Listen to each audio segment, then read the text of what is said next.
सत्य वचन की राह पर चले हम सदा, यीशु का साथ हो रहे हमारी हर दुआ।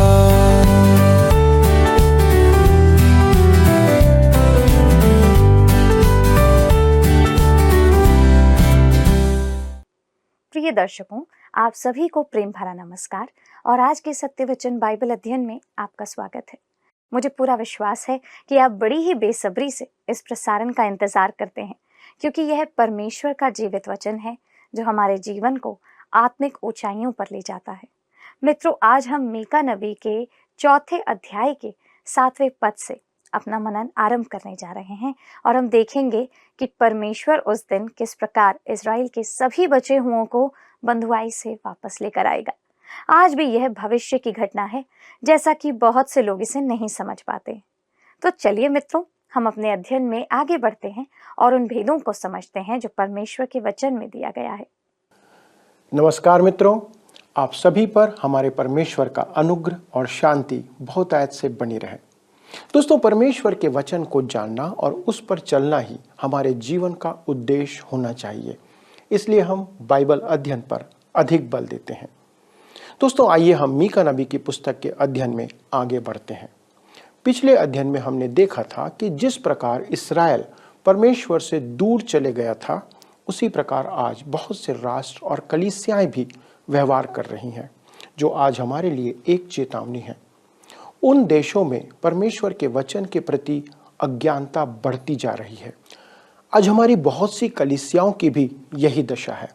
उससे भी बुरा यह है कि परमेश्वर के वचन का आज मजाक उड़ाया जा रहा है। एक व्यंग्यकार ने कहा, शैतान ऐसा कर रहा है। दोस्तों, यह सच नहीं है। आप बुराई इसलिए नहीं करते क्योंकि शैतान आपसे ऐसा करवाता है। आप बुराई इसलिए करते हैं क्योंकि आप में पुराना स्वभाव है जो यथासंभव स्वार्थी, अलग थलग और परमेश्वर से रहित है। मीका के दिनों में परमेश्वर ने इस्राएल को पीड़ित करने का दोष स्वयं पर लिया और उसने मुझसे इसके लिए माफी मांगने या उस कथन को समझाने का प्रयास करने को नहीं कहा। दोस्तों, यह व्यक्तिगत रूप से और एक राष्ट्र के रूप में भी हमारे लिए चेतावनी है या चेतावनी के रूप में काम करना चाहिए। आइए अब हम आगे बढ़ते हुए मीका अध्याय 4 के पद 7 को पढ़ते हैं, जहां लिखा है, और लंगड़ों को मैं बचा रखूंगा और दूर किए हुओं को एक सामर्थी जाति कर दूंगा, और यहोवा उन पर सिय्योन पर्वत के ऊपर से सदा राज्य करता रहेगा। और जैसे लिखा है कि और लंगड़ों को मैं बचा रखूंगा। इस्राएल के लंबे इतिहास में कभी भी 100% लोगों ने परमेश्वर की सच्ची आराधना नहीं की। हमेशा से एक बचा हुआ भाग ही निष्ठावान बना रहा, जिन्हें परमेश्वर ने बचा रखा। वास्तव में वे बचे हुए भाग ही थे जो मिस्र से निकलकर आए और प्रतिज्ञा के देश में प्रवेश किया। हकीकत में मिस्र से निकलने वाली पूरी की पूरी पीढ़ी जंगल में नाश हो गई। वे तो उनकी संतानें थीं जो प्रतिज्ञा के देश में प्रवेश की। परमेश्वर ने एक भाग को उसके लिए बचा रखा था। दोस्तों, एलिया के दिनों में भी परमेश्वर के पास विश्वास योग्य लोगों का एक बचा हुआ भाग था। एलिया बहुत निराशावादी था। पहला राजा 19 अध्याय के पद 10 में एलिया कहता है, जैसा पहला राजा में लिखा है, सेनाओं के परमेश्वर यहोवा के निमित्त मुझे बड़ी जलन हुई है, क्योंकि इस्राएलियों ने तेरी वाचा टाल दी, तेरी विधियों को गिरा दिया और तेरे नबियों को तलवार से घात किया है, और मैं ही अकेला रह गया हूं और वे मेरे प्राणों के भी खोजी हैं। पर परमेश्वर उससे आगे एलिया से कहता है, पद 18 में लिखा है, तू अकेला नहीं बचा है, मैं 7,000 इस्राएलियों को बचा रखूंगा। ये तो वे सब हैं जिन्होंने ना तो बाल के आगे घुटने टेके और ना मुंह से उसे चूमा है। वे आहाब और इजाबेल के भय से छिपे हुए थे, इसलिए एलिया उन्हें नहीं जानता था। दोस्तों, मेरे विचार में आज भी हम जितना जानते हैं उससे कहीं अधिक विश्वासी हैं जिन्हें हम नहीं जानते हैं। उन 7,000 के समान अनेक हैं जिनके बारे में आज हमें जानकारी नहीं है, पर वे सच्चे आराधक हैं। वैसे ही मसीह यीशु के दूसरे आगमन पर बचे हुए विश्वासियों का एक समूह होगा।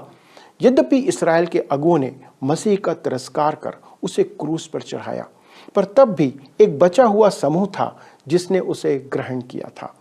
पिंतेकुस्त के दिन भी एक बड़ा समूह था जो प्रभु की ओर फिरा, वह भी एक बचा हुआ समूह था। हमारे आज के समय की बात करें तो कलीसिया में भी आज एक बचा हुआ समूह है जो उसका नाम थामे हुए है। जैसा मैंने कहा था, संसार में आज हमारे अनुमान से अधिक विश्वासी हैं, पर यह भी सत्य है कि आज कलीसिया में भी केवल थोड़े ही से विश्वासी या सच्चे विश्वासी पाए जाते हैं। क्या आप यह जानकर आश्चर्यचकित हैं कि आज कलीसिया में केवल थोड़े से हैं जो सच्चे विश्वासी हैं, जबकि वे मसीही समुदाय और सेवा में बहुत सक्रिय पाए जाते हैं। आज समृद्ध समाज के अनेक जन कलीसिया के सदस्य हैं, परंतु झूठे भक्तों की भी कमी नहीं है। वे नया जन्म पाए हुए नहीं हैं।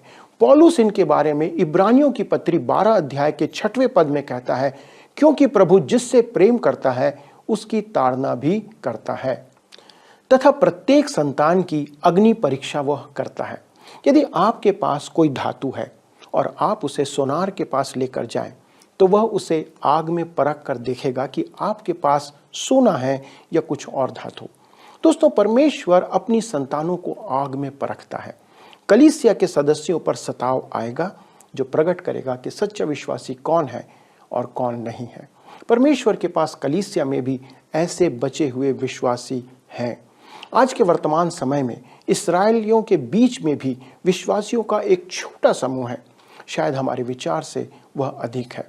प्रत्येक राष्ट्र में सच्चे विश्वासियों का छोटा समूह आज है, यद्यपि स्थानीय कलीसिया में वे नहीं पाए जाते हैं। दुर्भाग्य से आज कलीसिया के कुछ सदस्यों की हरकतें अनेक विश्वासियों के लिए द्वार बंद कर रही हैं। फिर भी परमेश्वर के पास उसके बचे हुए विश्वासी सदा बने रहते हैं। धर्मशास्त्र में बचे हुए शब्द एक अति महत्वपूर्ण अभिव्यक्ति है। आप इसे अनदेखा नहीं कर सकते। मीका के युग में परमेश्वर कहता है कि वह पीड़ित लोगों का एक समुदाय बनाएगा, जिससे वह एक दृढ़ राष्ट्र तैयार करेगा और सदा के लिए वह उन पर सियोन पर्वत से राज्य करेगा। आइए हम आगे बढ़ते हैं और अध्याय 4 की पद संख्या 8 को देखते हैं, जहां पर लिखा है, हे एदेर के गुम्मट, हे सियोन की पहाड़ी, पहली प्रभुता अर्थात यरूशलेम का राज्य तुझे मिलेगा। जैसा लिखा है, हे एदेर के गुम्मट, हे सियोन की पहाड़ी। संभवतः परमेश्वर उस देश की भूमि को संबोधित करते हुए कह रहा है कि दाऊद और सुलेमान का सा राज्य फिर आएगा जो मसीह का होगा, पर वह राज्य उससे अधिक महान होगा। यह राज्य अब तक नहीं आया है। यदि इस्राएल के लोग किसी कारण से स्वदेश वापस आए हैं, तो वह है महाक्लेश का आने का समय, जो अभी भविष्य की घटना है। आइए अब हम आगे बढ़ते हैं और निकट भविष्य की घटना के बारे में देखते हैं। यह एक प्रकार से सूर्य पर छा जाने वाला बादल है। अधिकांश बाइबल ज्ञाताओं के विचार में अगले 2 पद बेबीलोन की बंधुआई के विषय में है। आइए हम पढ़ते हैं मीका 4 अध्याय का 9 और 10 पद, जहां लिखा है, अब तू क्यों चिल्लाती है? क्या तुझ में कोई राजा नहीं रहा? क्या तेरा युक्ति करने वाला नष्ट हो गया, जिससे जच्चा स्त्री के समान तुझे पीड़ा उठती है? हे सियोन की बेटी, तू जच्चा स्त्री के समान पीड़ा उठाकर उत्पन्न कर, क्योंकि अब तू गढ़ी में से निकलकर मैदान में बसेगी, वरन बेबीलोन तक जाएगी, वहीं तू छुड़ाई जाएगी, अर्थात वहीं यहोवा तुझे तेरे शत्रुओं के वश में से छुड़ा लेगा। मित्रों, मेरे विचार में इन पदों का स्पष्ट विवरण बाबुल की बंधुआई की भविष्यवाणी से है, जो दक्षिणी राज्य पर आने वाला था। अब मीका स्पष्ट रीति से जब कहता है सियोन की बेटी, तब वह दक्षिणी राज्य यहूदा के संदर्भ में कह रहा है। यहाँ जच्चा स्त्री के समान पीड़ा शब्द मेरे ध्यान आकर्षण का कारण है। वास्तव में मैं इस पीड़ा के बारे में कुछ नहीं कह सकता। मानव परिवारों की आधी जनता जच्चा की पीड़ा के बारे में कुछ नहीं जानती है। केवल हमारी बहनें, स्त्रियां इसके बारे में जानती हैं। जच्चा किसी पीड़ा के बारे में मैं जितना जानता हूं, केवल वह यह इतना है जिसे मैंने अपने पत्नी को गुजरते हुए देखा है और दूसरों से सुना है। प्रसव पीड़ा बहुत भयावह होती है। वह ऐसी होती है कि कोई मनुष्य लंबे समय तक उसे सहन नहीं कर सकता। वह अस्थायी और थोड़े या कम समय की होनी चाहिए। यहाँ पर मीका नबूकदनेस्सर द्वारा यरूशलेम पर आक्रमण की बात कर रहा है। नबूकदनेस्सर 3 बार यरूशलेम तक आया और आक्रमण नहीं किया, पर तीसरी बार उसने मंदिर को ध्वंस करके जला दिया। यहूदा के लोगों की पीड़ा को एक स्त्री की प्रसव पीड़ा के समान यहाँ पर प्रस्तुत किया गया है। दोस्तों, इसे थोड़े समय का होना था, अन्यथा यहूदा का राष्ट्र, उसका अस्तित्व समाप्त हो जाता। इस प्रकार की विपत्ति लंबे समय तक बनी नहीं रह सकती, क्योंकि लोग उसे सहन नहीं कर सकते। यह बहुत भयावह और भयानक होता है। इसी कारण महाक्लेश का समय भी थोड़ा होना चाहिए, जैसा प्रभु ने रखा है। प्रभु यीशु मसीह ने इसे मत्ती रचित सुसमाचार 24 अध्याय के 22 पद में स्पष्ट रीति से प्रकट किया है। यदि वे दिन घटाए ना जाते तो कोई प्राणी ना बचता, परंतु चुने हुओं के कारण वे दिन घटाए जाएंगे। जैसा लिखा है, क्योंकि तू गढ़ी में से निकलकर मैदान में बसेगी, वरन बेबीलोन तक जाएगी। दोस्तों, जब नबूकदनेस्सर ने नगर पर कब्जा किया, तब बचे हुए निवासी भागकर मैदानों में जा बसे थे।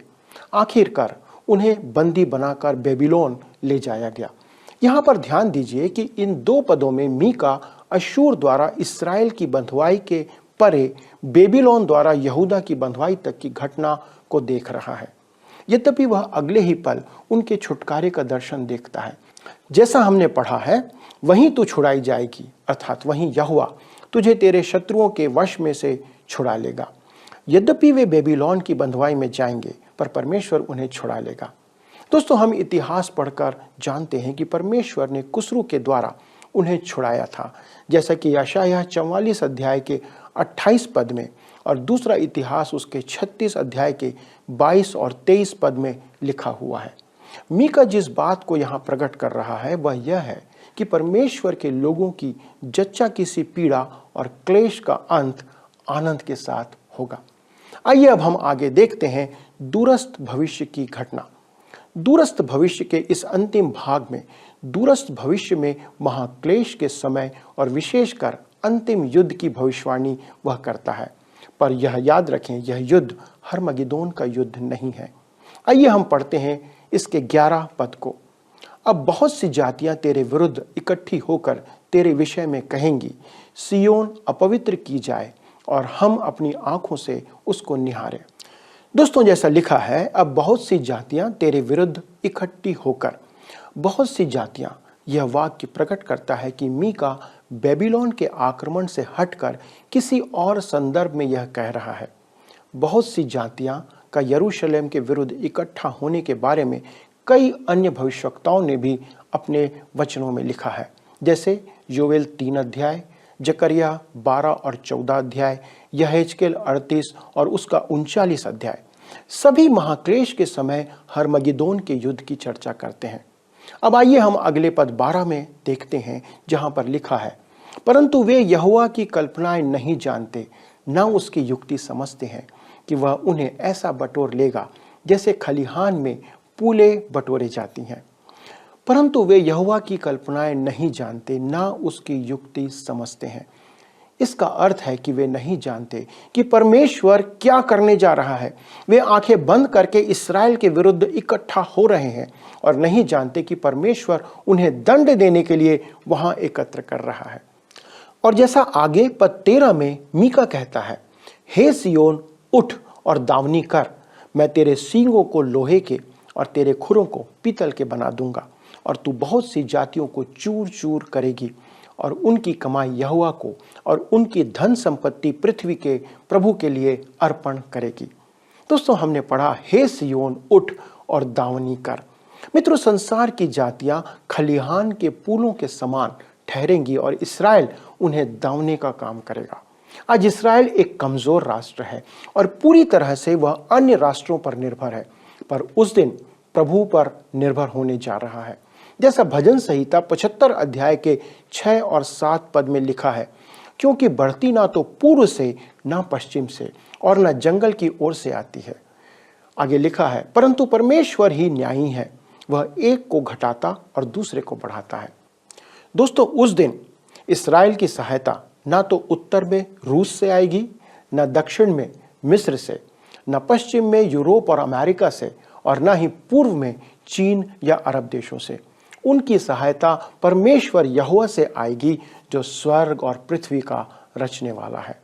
इस अध्याय के अंतिम 3 पद उस अंतिम युद्ध की चर्चा करते हैं जिससे महाक्लेश के समय का अंत होता है, अर्थात हरमगिदोन का युद्ध। मित्रों, परमेश्वर की सारी भविष्यवाणियां सच्ची है और समय के साथ पूरी होती जा रही है। क्या आप उसके लिए तैयार हैं? क्या आप वचन के आधार पर उस समय के लिए जीवन जी रहे हैं? इस बात पर कृपया विचार करें। आइए हम धन्यवाद और प्रार्थना करें। स्वर्गीय पिता, हम धन्यवाद देते हैं हमारे प्रभु यीशु क्रिस्त के नाम से कि आपने अपने लोगों के लिए, लेकिन इसके विपरीत प्रभु सारे संसार के लिए आपने उन बातों को अपने वचन में प्रकट किया है।